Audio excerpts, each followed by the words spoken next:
Hola, mi familia sagrada, across the rabbit holes of space and time, my sacred family.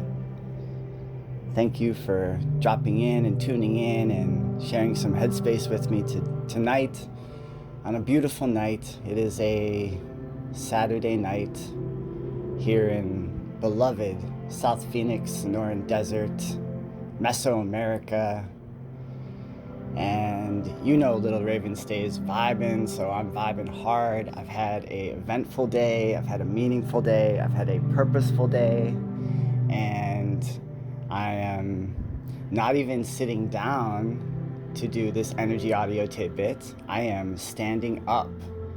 I'm living, metaphorically speaking, with my boots on, because I don't have my boots on because I'm inside, but standing up, and I am speaking my mind, I am expressing my soul, I'm expressing myself, and I love and appreciate all the listeners who care to share some headspace with me.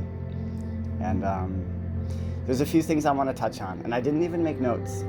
This is an experiment of sorts. I'm just gonna speak from the heart. The first thing is that it's a family. It's a family of resistance. There is a family of resistance, and we can feel each other, and there's a lot of power there. So you're not alone. That's important, because I've had a difficult week.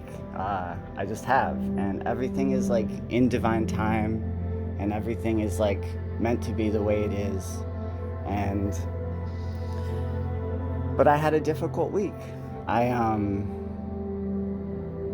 And it doesn't even matter. The details of it really don't even matter, to be honest. Like, my car got towed, whatever, but it was kind of predatory. The towing company was kind of predatory, but at the same time, what I realized is that I have less room for error right now in my life. I have less room for error. And I've also realized that historically, like, I have been like pretty messy. I've been pretty messy, you know? Like, I've made mistakes. I've just done like stupid shit, and I know that we all have. So it's like I'm not just gonna like paralyze myself with like feelings of guilt or shame or something. But at the same time, there's like, when there's meaningfulness to be had, when there's like purposefulness to be had, then one must like be at one's best. And so that's come through like really clearly for me this week, that I just have to like be at my best and also in the flow. So be at your best and also in the flow. So it's like, it's a very delicate balance. It's just everything always, always with the delicate balances on everything. And, but it is very much possible, and we very much have support. And the support comes from the Sagrada Familia, the sacred family. So there is something greater. There is something greater. And it is there. And it's beautiful. And like, we are able to connect with it. And I'm talking about like cosmic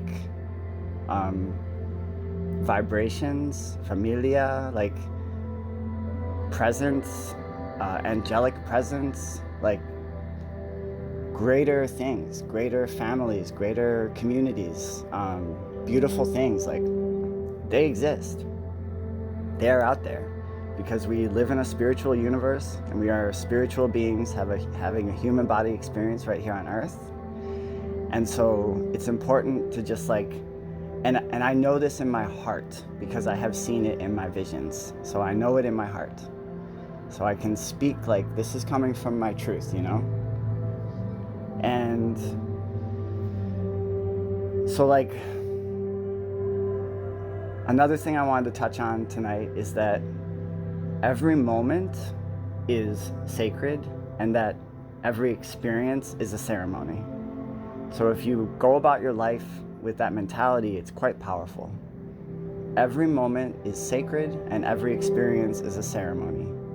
that's like a very beautiful, powerful concept to really like integrate and walk your path. And the whole thing of the individualism and then the collectivism thing, that's becoming much more clear to me as well. We are individual beings, and that's amazing and beautiful, and that really like must be celebrated and honored. So all of our individual quirks and curiosities, and these are beautiful, like, and as long as as long as you're not being sloppy and messy, and especially as long as you're not hurting other people or hurting other beings, you know. Like, I'll never forget when my dad taught me this lesson at a very young age, and like, it was a really powerful lesson. I was a young tyke. I was like 5 or something, super young tyke, and I've always been like very interested in nature and just exploring the world. And so in the Midwest, there's this thing called the 17-year cicadas that happen, which is a very interesting, kind of bizarre phenomenon where these cicadas like burrow underground for 17 years, and then every 17 years they just come up en masse, and it's a literal plague of locusts. It's pretty bonkers, and I've seen it twice. I saw it in the Midwest, and I saw it once in DC. It's like a literal like 17-year cicadas just fucking everywhere. And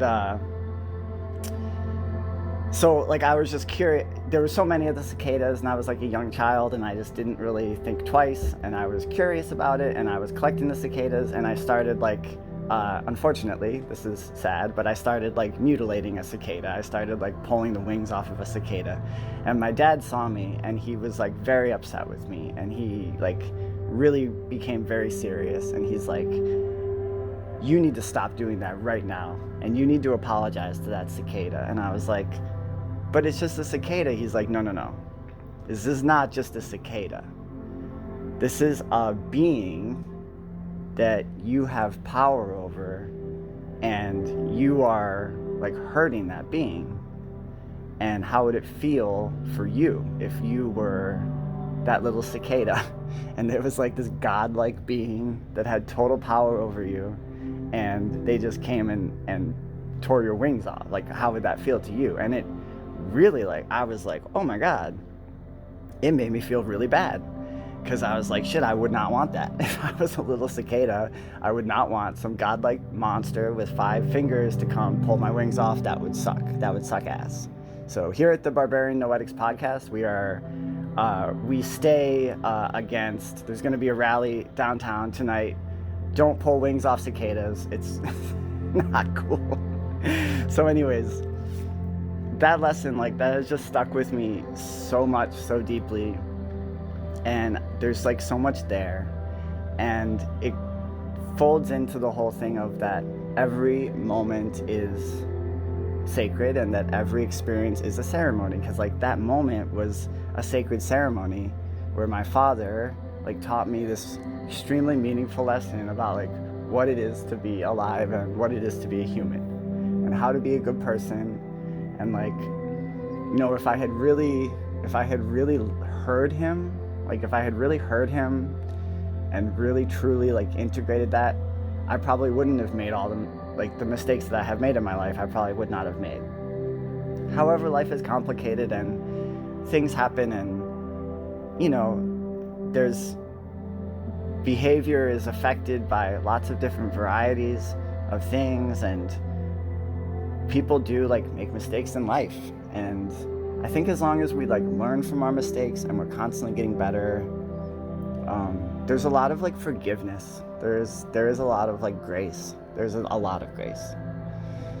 So this all feeds in to like the family of resistance idea, like how it's, we know in our hearts, like as a human community, we all can kind of sense, we all know in our hearts as a human community, we know like what is right and what is wrong. On like, maybe on some of the details, there's still some discussion about that, you know what I mean? Like, I'm certainly not trying to be like, oh, this is this and this is that. I'm not trying to do that. certain things though, right? Like certain things, like preserving innocence, because innocence is beautiful, and it's like, it is literally all we have. Like we have to preserve the innocence. It is the source of the beauty of life, and we must preserve the innocence. We have to. We have no other choice. So as a family of resistance, we have to come together and we have to preserve the innocence in whichever way, wherever it's at. And that goes deeper than geopolitics. It goes deeper than the ambitions of the ruling class. It goes deeper than economic theory and psychological theory and all that stuff.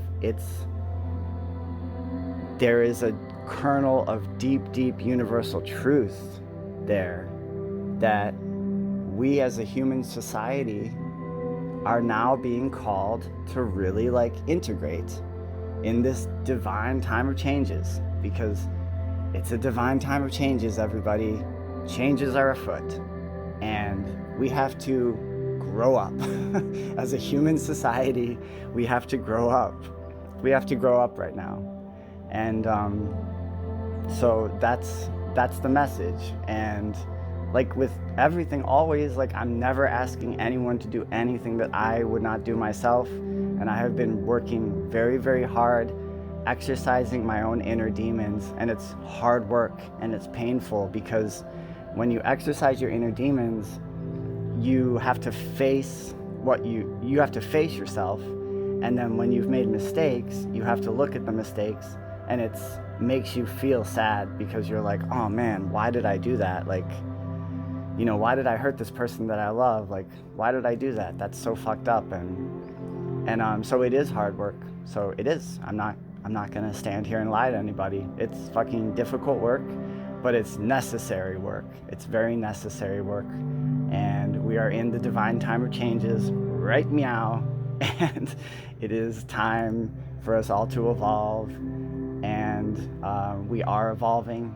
We are. So that's beautiful. So I also know in my heart that, I don't know all the details, but I know that everything is going to be okay. That was something that was given to me in the vision state, that everything's going to be okay. So I don't know the details on that. I don't know what that means exactly, but it's comforting. So I'll take some comfort right now, you know, because this is like a difficult time. And it's okay to like feel sadness. And the other thing is that I had a visionary experience earlier this week that really shook me to my core. And the visionary experience was, hold on, I just have to make sure that,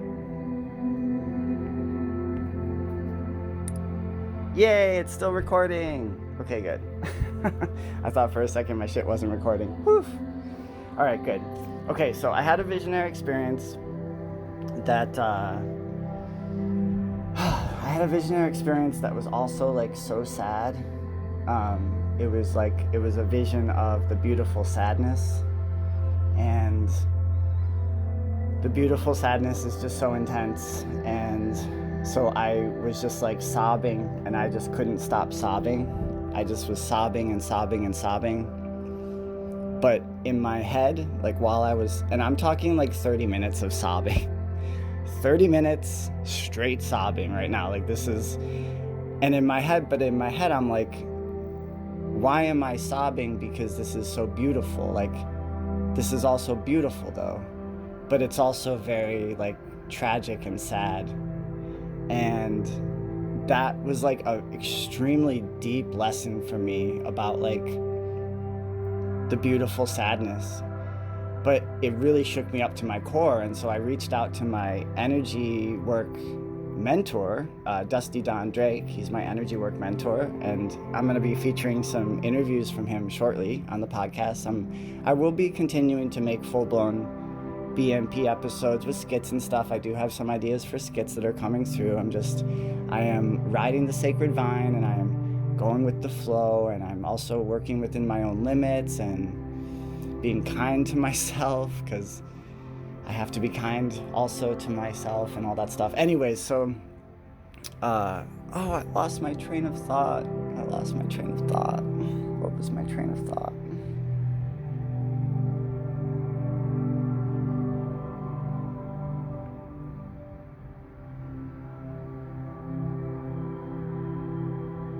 Oh yes, the beautiful sadness. So, the beautiful sadness, my energy work mentor, Dusty Don, what he said to me is he said that a lot of people have been telling him that they have been having that same experience. He said that a lot of people have been reaching out to him and saying that they have just been sobbing uncontrollably for like 30 minutes.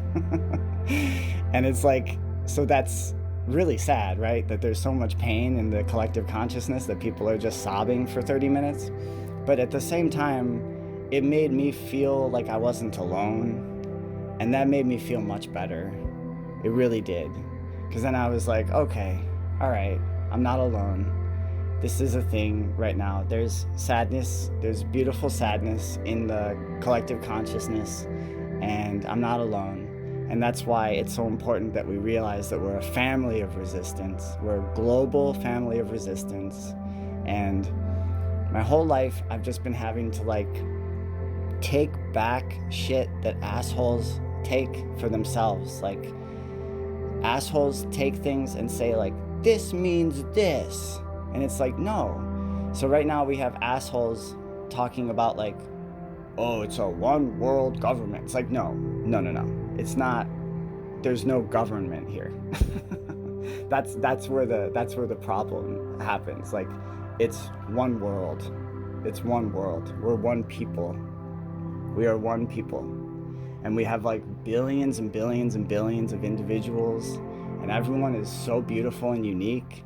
I mean, not to be super woo right now, because honestly, I'm kind of burnt out on hippie culture. I burnt out on it on the Big Island. I went and I was like, the fucking hippies, like the Polynesian culture is the beautiful. Polynesian culture is like the most, okay, nothing is the most of anything, but Polynesian culture is so beautiful. This is like such a beautiful culture. It's bonkersly beautiful. It's like a water culture. It's a culture of like navigation. I mean, the Polynesian culture is amazing. And I kind of burnt out on like the quote unquote hippie culture that like lands on Hawaii, and it's like, we're hippie. And it's like, wait a minute, do you know how to navigate using the winds? Like, do you know how to read the stars in the sky? Do you know like how to find land based on like birds? Like, there's a bird and then you know land it, and do you know how to shamanically journey and like find islands that you didn't even know exist? Because that's what the Polynesian people did. Like, the most amazing skilled navigators the world has ever seen, the Polynesian people, and just the most beautiful people. Not the most, but this is what I'm saying. We're all so beautiful. So every culture has like so much beauty to it. And so we just have to like excavate the beauty from all of our individuals. Okay, we have to excavate the beauty from all of our individual cultures, and we have to excavate the beauty from all of our individual selves. And if we can do that together, we can all excavate all the beauty in all of our cultures and selves together, and at the same time exercise our inner demons, which is hard work and is painful and will cause you to cry. We're going to be in really good shape as a one global family. And I had one other thought too that I just had it.